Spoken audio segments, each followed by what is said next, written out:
Transition Pro résulte de la loi du 5 septembre 2018 sur la liberté de choisir son avenir professionnel.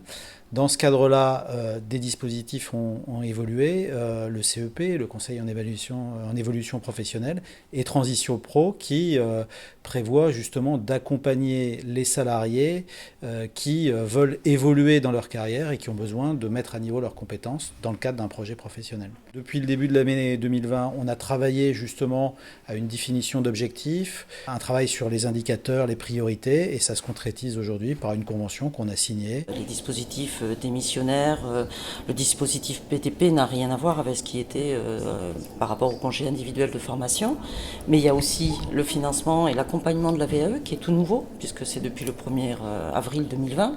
Cléa aussi, la certification Cléa, qui est quelque chose effectivement inconnu et qui est quand même la seule certification paritaire donc, sur les savoirs de base.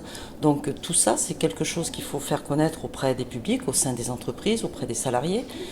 Mais également pour que ça soit porté, il faut que ça soit connu auprès justement de nos partenaires institutionnels, État, région, pour justement travailler en synergie et puis pouvoir articuler, notamment dans la période de crise actuelle, justement tous ces différents leviers. Les enjeux de cette convention d'objectifs et de moyens, effectivement, c'était de repositionner Transition Pro dans un nouvel environnement de la formation professionnelle, mais surtout de trouver des objectifs qui vont nous permettre d'être en réponse aux attentes politiques. Et notamment, Transition Pro gère les projets de transition professionnelle et doit s'assurer du retour à l'emploi des bénéficiaires qui ont suivi ces formations-là. Donc c'est trouver avec la directe les objectifs qui vont répondre à ces ambitions politiques et économiques. Et je crois que nous avons atteint l'objectif.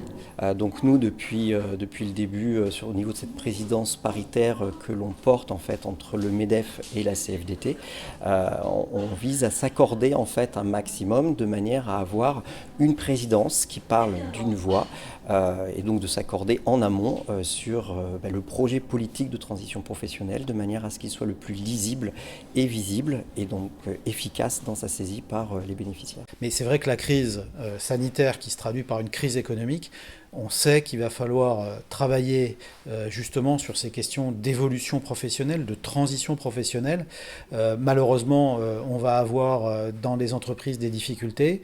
Alors, elles vont donner lieu à une réflexion sur le maintien dans l'emploi. Le maintien dans l'emploi, il passera par de la formation, une montée en compétences, et donc il faut travailler sur ce sujet.